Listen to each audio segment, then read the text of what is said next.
1, 2, 3. Let's do this thing. First off, thanks to the room for being here. Appreciate it for sure.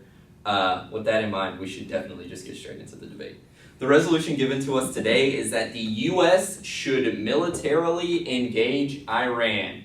As far as definitions are concerned, I think this is really contextual. The U.S., we're talking about the United States of America, should, whether or not it's a good idea, militarily engage Iran. It's asking us to question whether or not we should military engage the nation that is Iran. Really straightforward. Your weighing mechanism in today's round is going to be a cost-benefit analysis. Essentially, I just want you to evaluate whatever costs are presented by the negative team today and whatever benefits might be generated by the affirmative, and make a decision as to whether or not we should engage in this type of action. I have 4 points for you today. They're really straightforward, so let's get right into them. First point are Iran's repeated threats to the nation of Israel. Now, recently, about 2 years ago, Ahmadinejad infamously said that he would like to blow Israel off of the map. Well, why is that important for the United States of America? It's important because Israel is one of our leading allies in the region, and not only in the region, but in the entire world at large. According to Al Jazeera, NBC, Foreign Affairs, CBS, the Wall Street Journal, the New York Times, a study done by Harvard, a study done by MIT, basically a large consensus in literature right now agrees that Israel is a necessary component for us to be able to reach sustainable peace in the Middle East. Now, if that's going to happen, we're going to have to be able to protect our investments in Israel, and we're going to have to be able to keep Israel afloat. And if Ahmadinejad wipes them off of the map, that ability to reach sustainable peace in the Middle East simply isn't going to happen. But it goes on even further. According to an article written by the World Policy Journal in 2013, Israel is a heavy contributor to United States military tech right now. They go on to say that most of the military electronics that we use in things like airplanes and stealth bombers comes exclusively from Israel. Thus, the United States of America needs to protect Israel in order to guarantee that they're able to be able to get these advancements in technology. That means that not only do we protect the Middle East by, do we protect our investments in the Middle East by protecting Israel, but we protect our investments abroad because we're able to get these advancements in technology. The Policy Journal continues on to say that if we let Iran take Israel out, it negates the last 10 years of work that the United States of America has done in the Middle East. Essentially, if Iran can revolt against Israel and the United States of America lets it happen, everything we did in Iraq and Afghanistan is null and void because we're now taking a step back and saying, hey, we don't want to assert this certain level of hegemony or world police stature that the United States have attained, or even more importantly, it's also a claim saying that, hey, we're not trying to protect the democracies that we've instilled in this region. So in order for us to be able to be a viable body, we have to protect Israel. Second argument, nuclear arms. Currently, the IAEA only has access to about 55% of Iran's nuclear facilities in order to prevent them from getting nuclear weapons.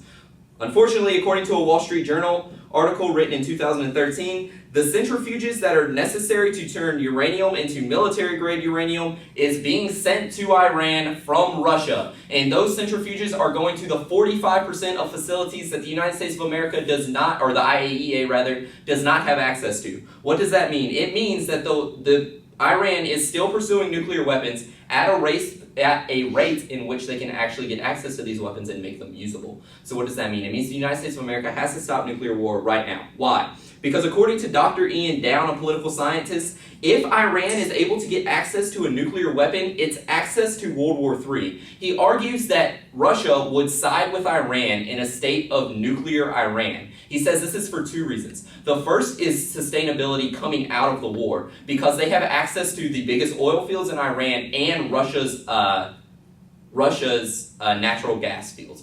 The second is that they argue that Iran actually has to protect this investment because for the last 10 years, they've pumped close to $500 billion worth of weapons into Iran. Essentially, they're already backing Iran. What that means is that if Iran and Russia team up together, we ultimately have World War III, which we ought to prevent. Third point, Iran has been entirely unresponsive to sanctions and democratic attempts. According to a New York Times article written in 2011, Iran takes the toll out of sanctions on its citizens and doesn't respond with the government. Additionally, it also argues that diplomacy isn't something that Ahmadinejad is open to. What does all this mean? It means that the only alternative we have left is military action. And we have to take said military action in order to A, protect one of our strongest allies in Israel and long-term peace in the region and our investments abroad. But B, we also have to prevent World War III by stopping Iran from getting nuclear weapons. As a result, the United States should military engage Iran. I stayed up with the cross-X. Right. Cool. Okay, so my first question is just some clarification. Did you get through 4, or did you just? No, I only got through 3. I got through 3. Okay. Yeah, 5 minutes isn't long. That's fine. The next question that I have for you is there anything that says that Iran has the capability to, commit a nuclear strike against another country? Like any proof to that? Yeah, I would say there's a lot of proof to that. Like right now, they do have that. The capability to carry out a nuclear strike right now. No, because the problem is that if Iran could carry out a nuclear strike right now, we already have a scenario that necessarily creates the World War III situation. So how long from now, or how far in the future would it be before they could acquire that? The problem is we simply don't know because of the IAEA's current state in the region. Because they only have access to that 55%, we don't know what's going on in that 45% where they do now have those military-grade centrifuges. We could be talking about a week, we could be talking about a year. The point is it doesn't matter how much time we're talking about. The point is they have the ability to get that access, and if they do, you have the World War III scenario. All right. My last question for you is, would it necessarily complicate the United States position in the world if we did engage Iran militarily? Would it complicate if we did? Yeah, for example, like given that Iran is friends with Russia, would it complicate our position as in the United States? Like, would it be a problem for us, just outside of the fact that Iran friends Israel? If we engaged Iran? Yeah. I would say no for 2 reasons. The first is that there's a pretty big backlash against Iran from the global community right now. Like, no, Iran doesn't have many friends in the global community, and that's because of all the bad things that they're doing. But 2, the bigger problem would be not engaging Iran. Because if we don't engage Iran, we lose all of the benefits that we've had for the last 10 years in Iraq and Afghanistan. We potentially get to the World War III scenario like I talked about. Essentially, you have more complications arising from not engaging Iran than you would with engaging Iran. Okay. That's it. All right, I want to start off by saying a round of thanks to everybody, the judges that we have here, just like Nathan did. We really appreciate your time and that you guys are here, because without you, we couldn't be doing this. So with that being said, we're just going to jump right into the debate. Basically, I just have some rebuttal points and then 2 off-case points for you guys today. First and foremost, I accept all the definitions provided for the affirmative today. That's fine. Contextual definitions, that's actually better than specific. The weighing mechanism, cost-benefit analysis, that's great too, because I'm actually going to see that there are a lot more costs than are benefits to this action. With that, we're just going to jump right into the rebuttal. And the first thing that I want to talk about is his first contention, where he talks about Iran being a threat and the threats that they make towards Israel, where Ahmadinejad said he would love to wipe Israel off the map. The problem with this is, like Nathan said and admitted in cross-examination, they don't have the capability to commit these strikes right now. And we cannot give an accurate estimate to when in the future that Iran will have the capability to launch a nuclear strike at all.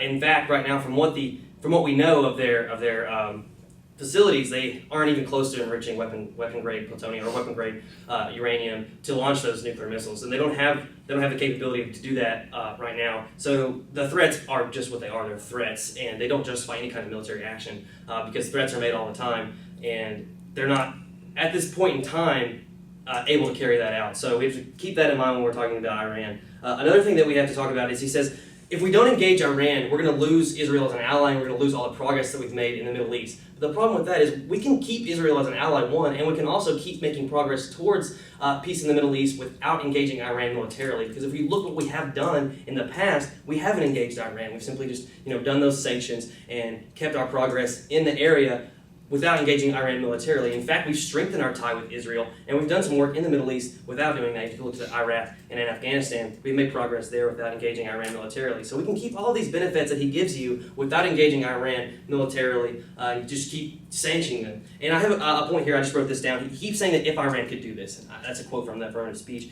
and that's important to remember, if Iran could do this. So if we live in a world where Iran had the capability to do something like this, or there was a way to assess their ability to do this, a way to give proof that they could do this, then there would be a real problem. But when we actually do it now, the reason that no one has engaged Iran militarily is because there's no way to do that. We can't tell if Iran has weapons-grade uranium or has the capability to do that.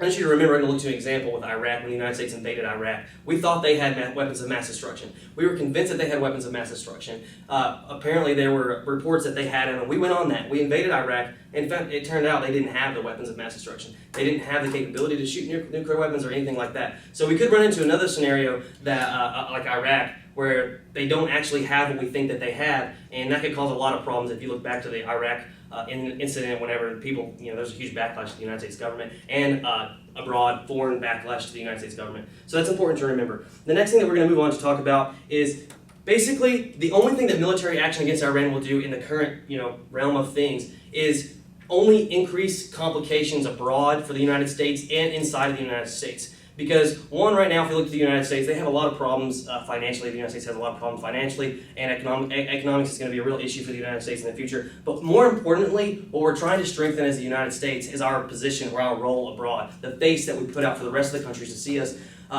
as a leader domestically and foreign. So we have to look at the fact that if we engaged Iran militarily without, we have to get the approval of the United Nations Security Council, which one of the countries that sits on that council is Russia. The other country sits on that council is China. Both of them have some ties with Iran. China investments in natural gas in Iran. So there's 2 votes against us right there. So if we do this, we're going to have the approval of them. But if we do it without the approval of the United Nations, there's huge geopolitical backlash abroad because of that. We can see a lot of problems. We have a strong economic tie with China right now. We're trying to move forward with Russia. We just signed a new START treaty for non-proliferation of nuclear weapons with Russia. So that's kind of like a hypocritical violation of those trust agreements that we've been making with China and Russia if we were to engage Iran militarily. So there's a huge backlash there geopolitically. So with that being said, we're going to move on to my 2 off-case points. The first one is the geopolitical backlash that the United States will suffer for engaging Iran militarily. And basically, I've already went through that analysis of how if we did it without the approval of the Security Council, plus what people already think the United States is abroad. A lot of countries don't like us because of what we do, basically because we engage countries militarily and we impose our will on them militarily because our military is so great. So there's that geopolitical backlash. That's a cost that's going to be to the United States, which is big. The second cost is just domestic economics. If you look at the fact that the United States is currently making cuts in their defense budget, which we try really hard not to cut in the United States, but we're currently cutting back defense budget, we're cutting back the Navy, and that's important to remember because if we're already making cuts, we cannot afford to invest more money in a fruitless war just like we had going on in Afghanistan and Iraq for the past 11 years, where we saw a lot of progress with the war, but we didn't see a lot of progress economics. We lost a lot of money engaged in those 2 wars for the past 11, 12 years. So it's important to remember that the United States is already suffering economically, and they will continue to suffer economically, especially if they carry on the burden of another foreign war with a country who's going to be just as difficult to fight as the 2 other countries we've already engaged. So with that being said, strongly encourage your vote for the negative today. Thank you. Sit down for cross-examination. Good. All right, so I have a couple questions. Okay. The first one is you talk a lot about Iran not having nuclear capability right now to carry out these strikes against Israel. Okay, so let's pretend I nuke you, all right? Are you wiped off the face of the planet? Well, me individually, yeah. Okay, now let's pretend that I just walk over and shank you in the neck. Are you still wiped off the face of the planet? You're still dead, right? Yeah.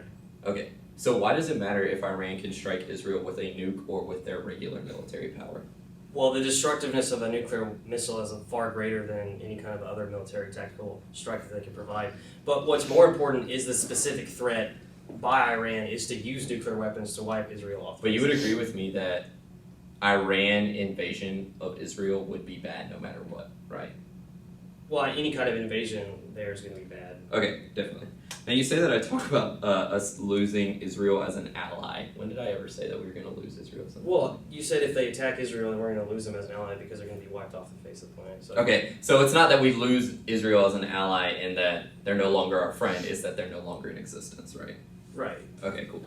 All right, now you talk about nuclear arms, and basically your response to this is I say a lot of ifs, right? Mm-hmm. Okay, so the if here is World War III, right? Okay. So the concern is if we don't do something about this, World War III ensues. That's assuming that it will happen. Okay, cool. But you didn't respond at all to the fact that, they have these centrifuges in facilities that we don't monitor currently, right? I just said that there's no potential there. Basically what I was trying to say is that Okay, Iran has nuclear weapons, don't they? no, they have nuclear. No, I mean Russia has nuclear weapons, right? Yes. And Russia has been fueling Iran with arms already, right? Yeah, but they're not giving them nuclear weapons. Okay, how do you know? We don't know that. But Okay. if they were giving them nuclear weapons, Thank you said in your speech that if you're giving. Everybody ready? Good. Very cool. Alright, brief roadmap before we start time. I'm going on case, off case, actually. It's going to be straight down the flow. Everybody ready? 1, 2, 3. I'm still as thankful as I was the first time I got up here. Let's debate. Alright, so he basically gives you 2 responses on the first point. His first response is that they don't have the capability right now to wipe Israel off the map militarily. I have 2 responses to this. The first is that nuclear capability is not a necessary prerequisite to Iranian war with Israel. They can still go to war without nuclear capability. But the second response here is that it doesn't matter if they don't have capability right now, it's that they're steadily working towards nuclear capability regardless. So, he doesn't negate that point at all. He doesn't negate the fact that Iran is working towards nuclear weapons in the status quo right now. If that's true, it doesn't matter what we do, essentially, unless we go to war with Iran. If it takes Iran 3 years to come up with a nuclear weapon, then Iran still comes up with a nuclear weapon, and they're still able to take those actions against Israel. The fact is, we have to prevent that from happening. Whether it happens next week or 3 years from now is irrelevant. We have to take those steps right now. Second point. Really, all he says here is that, we might lose an ally. The problem here is that he completely neglects the evidence before that says there's a consensus in the academic literature right now that Israel is a necessary key to the success of Middle Eastern peace. So what that means is that if Israel is wiped off the map, not only do we lose an ally that gives us a lot of military technology, which is really bad, that he doesn't respond to at all, but B, we lose the necessary key to the long-term success of Middle Eastern peace. So that means we still have to protect Israel in the long term. Finally, he doesn't really respond to the argument that says it negates the last 10 years of work that we've done in Iraq and Afghanistan. We have to protect these long-term investments because if we don't, essentially what we said was, hey, we wanted to pick fights with these 2 countries, but we don't really care about this one conflict. If we're going to assert that democracy is something we need to spread widespread, that we want to protect human rights, we have to do it uniformly rather than cherry picking because that's just as bad for geopolitical backlash as anything else is. Second argument, he talks about nuclear arms. His really the only response here is if they get nuclear weapons. But once again, he doesn't respond to the argument that they are working towards nuclear weapons right now. Time frame doesn't matter about how quickly they get nuclear weapons. It's that they're going to. And at the point in time in which they actually get nuclear weapons, we have the World War III scenario from Dr. Down that he doesn't respond to at all. That's the biggest voting issue in the round. At the point in time in which you have World War III from them getting a nuclear weapon, regardless of how quickly they do it, you always affirm that we should militarily engage.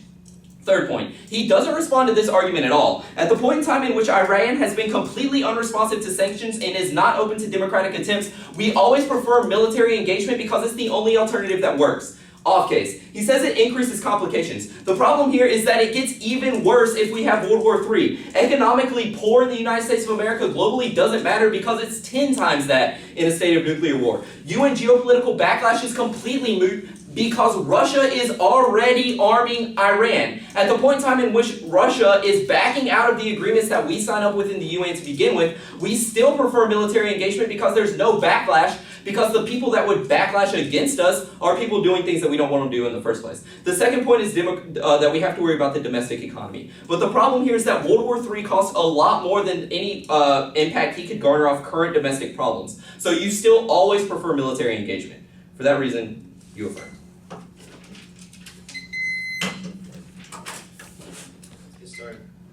Once again, thank you. Let's debate. Okay, so basically roadmap, I just have some points, a clarification rebuttal, and then 2 voters for you guys today. With that being said, I'm just going to jump right into it. The points of clarification that I have to do, the first one has to do with what we talked about in cross-examination about Russia and how they're arming Iran. But what we have to remember here is really important in this round is we're specifically going to be talking about nuclear weapons because that is what's going to grant Iran the ability to carry out their threat of wiping Israel off the map. A war between Iran and Israel is not going to be as impactful as a nuclear strike against Israel because the United States could successfully defend against an Iranian attack without nuclear weapons. Actually, they could probably get a coalition of countries to defend against Iran's attack. So that's not going to be weighed as heavily as a nuclear strike. And what's important to remember about Russia, as I told you earlier, they're on the United Nations Security Council. So they're probably not going to jeopardize their role by just handing out nuclear weapons to Iran. Also, on top of that, the next thing is they just signed a non-proliferation treaty with the United States called the START Treaty. So they're not going to be giving out nuclear weapons. Right? So that's 2 points to remember with Russia. They're giving Iran technology, but they're not handing them or granting them the access to nuclear weapons, right now. So remember that when we talk about nuclear weapons. The next thing that we have to talk about is that a timetable is not important. A timetable is very important to know whenever Iran could possibly access nuclear weapons. Because if you look to another country who's working towards nuclear weapons, North Korea, we don't think that they're a serious threat because we don't think they're going to reach the capability of ever being able to shoot a nuclear weapon in another country. So it's very important to know how accessible or when a country will be able to access nuclear weapons so that we can, access maybe when military action is justified. But at this current time, military action is not justified. The next thing that I want to talk about is he gives you all of these benefits of, military invasion of Iran. And I told you in my speech, we can keep all of his benefits of, keeping Iran as an ally, the technology that they give the United States, the work that we've done towards progress in the Middle East, all of that's happening without military invasion of Iran right now. So without any further military action against Iran, we can keep all of those benefits because what we have to look to next is what's really important. Is because all of the impacts and all of the bad things that Nathan has told you today in this debate round are all based on if Iran can get nuclear weapons. They're working towards them. They're trying to enrich weapon-grade uranium to have nuclear weapons, right? They have the missiles. They don't have the actual, nuclear part of that equation. So we have to look to the fact that North Korea, they have the nuclear part, but they don't have the missiles. So there's a similar scenario there. They can't shoot nuclear weapons at other countries, and it's based on if. We can't accurately assess when or if they will even get to that point where they can shoot a nuclear weapon in another country. So it's all based on if. That's really important to remember in the round because if you go into war based on an if, I'll show you what happens. The next thing that we're going to talk about is World War III is not a probable scenario because of the current climate we have in the world. We're not going to look to a fact that that just isn't going to happen because of the fact that Iran doesn't have the capability of shooting nuclear weapons. And on top of that, several other countries have missile defense systems. So we're not going to split the world fighting against each other over Iran's possibility to get nuclear weapons. Because if the United States invades Iran, that's even more of a complication. Like I said, we'll move to the off case right now. The two voters that I have for you. The first, geopolitical impact. Remember the Iraq example that I gave you. Whenever the United States invaded Iraq based on the assumption that they had weapons of mass destruction. They didn't, and we suffered the consequences and the backlash that came with that. That's something that's really important to remember. Also, the fact that World War III is not a probable scenario because if the United States were to invade Iran right now, it would cause the exact same thing because Iran has allies. Russia's obviously heavily invested in Iran. China's invested in Iran. So it's going to split some ties there where countries are going to have to decide side for side. If the United States chose to invade Iran, which happens to be allied with other countries that the United States is allied. See, that's a problem. We have an interlocking web of countries in our geopolitical climate or the world climate right now. So any decision is going to affect every single nation on the planet. So World War III can't really be a probable scenario because people are going to work as hard as they can to avoid that situation in the world. Also, the fact that these other countries will suffer geopolitical backlash if we invade Iran. It's kind of a thing that people hate the United States for doing anyway right now. Remember that. So that's all negative. That's all cost of coming with this invasion of Iran. The second and even bigger cost is economic costs. And once you decide that World War III is not a probable scenario in today's world climate, the economic costs of militarily invading Iran are huge because we're already cutting back our military budget. We're already cutting back other budgets in the United States of America. We're already having to sacrifice some fiscal, expenses. So we have to look to the fact that even, in exploding those costs by starting another war, which we can't already afford the two that we're trying to end now, we're having a problem with that. Starting another one is just a ridiculously large amount of cost, not just American lives, but also money that will be spent on that. So whenever you're assessing today's round, I hope that you pay close attention to the two voters that I've given to you, and you remember that the weighing mechanism for today's round is cost-benefit. And I've provided you lots of cost, so I encourage a ballot for the negative. Thank you. I'm still thankful. Let's finish this. All right. Pretty much he only gives you two voters. I want to address them real quick. The first voter is talking about if Iran already gets if Iran actually gets weapons, what happens? I have a couple responses to this. The first is that he tells you Iran currently has the missiles to do this. He then goes on to tell you that North Korea, another one of our enemies, already has the nuclear capabilities to do this. Now he wants you to believe that it's far-fetched that two countries that hate us, Iran and North Korea, won't get their matching components together and launch a nuclear weapon at us. That's completely unrealistic and automatically a reason to prefer the affirmative in today's round, because military engagement prevents two countries from hating us from shooting a nuclear weapon at us. But more importantly, he doesn't respond to the evidence that tells us that Iran is working towards a nuclear weapon no matter what. He says, well, Russia's not actually giving them a nuke, they're just giving them the centrifuges to make a nuke. That's like giving someone a match and being like, you figure fire out. They're gonna figure fire out. That's the problem in today's round. At the point in time in which Iran has the ability to get to a nuclear weapon, all of the impacts that I garner on case that he doesn't respond to are still a reason to prefer the affirmative in today's round, because otherwise we go to World War III. Really, the only other point he has here is that he just says, well, World War III just isn't going to happen. Okay, the problem here is that it completely negates the evidence that tells us that Russia has consistently sided with Iran already. They've given them $500 billion worth of weapons. They've given them centrifuges. But even more importantly than that, he doesn't respond to what I said in the very first cross-ex, where I tell you that the rest of the world already hates Iran. So A, on his second voter, there's absolutely no geopolitical backlash because the rest of the world already hates Iran. But B, the only level of geopolitical backlash we might get is from the nation of Russia, the country that we already know is helping Iran work towards nuclear weapons and arming them. So what that means is that the only country that we're gonna get backlash from is one of the countries that we go to war with. So there's no net harm coming off of that argument whatsoever. We always prefer military engagement because it prevents the World War III scenario. It helps us protect Israel from other harms. It helps us get that technology, and it lets us keep the key in place to get Middle Eastern peace. Once again, another piece of evidence that hasn't been responded to at all. Really, that leaves you with one thing on the ballot for him, and that it hurts our domestic economy. Sure, we're going to lose some money if we go to war with Iran in the short term. But the problem is that the long-term effects of things like a World War III scenario that he doesn't really respond to, that impact, ultimately cost us more money. So we see in a cost-benefit analysis, it's A, always better to protect our allies, your first voting issue in protecting Israel.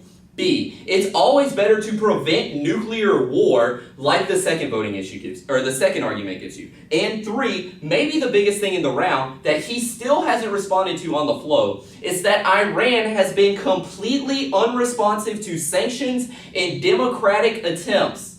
That means you have one option left. We militarily engage Iran, or we have World War III. Your call. Vote F.